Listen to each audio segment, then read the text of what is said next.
আমার বাবা ক্যান্সারে মারা গেছে, যার কারণে ক্যান্সার নিয়ে আমার একটু বিশেষ আগ্রহ আছে। আমি একটু পড়াশোনা করছি, বিভিন্ন ডাক্তারদের কাছে সহযোগিতা চেয়েছি। আমার লক্ষ্য আছে যে দেশে মানুষকে ওয়াজ মাহফিলের ফিল্ডে বা মিডিয়াতে বিভিন্নভাবে স্বাস্থ্য সম্পর্কে সচেতন করা। ঘরে ঘরে আমরা ক্যান্সার হওয়ার মতো কাজ করে বসছি। একবার আমার মনে আছে, আজিমপুরে মেটার্নিটি হসপিটালের পাশে একটা মসজিদে নামাজ পড়ছি জোহরের। আমার পাশে এক লোক দাঁড়াইছে, ধূমপান করে অভ্যস্ত।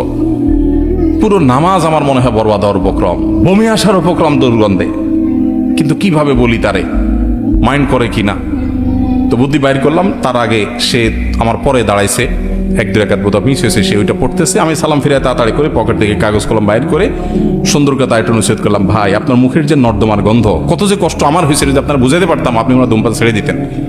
একটু নসিহত করে লিখে কাগজটা তার সামনে রেখে আমি তাড়াতাড়ি দৌড়ে চলে গেছি। যে নসিহত হয়ে গেছে, আমার পিঠও বেঁচে গেছে।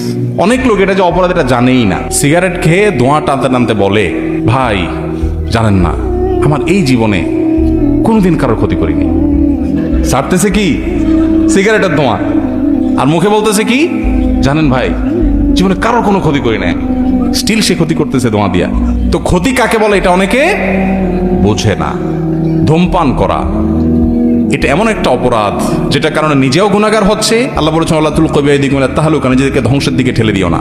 যত ক্যান্সার হয় ঘরে ঘরে এখন বাংলাদেশে ক্যান্সার, এই ক্যান্সারের সবচেয়ে বেশি বড় কারণ হলো এই ধূমপান। এখান থেকে ক্যান্সার, তামাক থেকে ক্যান্সার সবচাইতে বেশি হয়।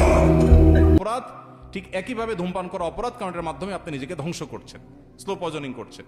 এবং একই সাথে আপনার ধূমপান করার ধোঁয়া যেটা লিখছেন, এর মাধ্যমে পরিবেশকে, আশপাশের মানুষকে আপনি কষ্ট দিচ্ছেন। আপনি ডাবল গুনাহগার হচ্ছেন।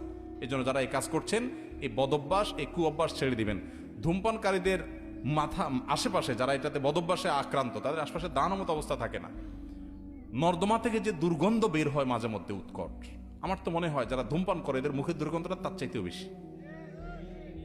ঠিক ঠিক বলছেন, অনেকে আছেন এখানে।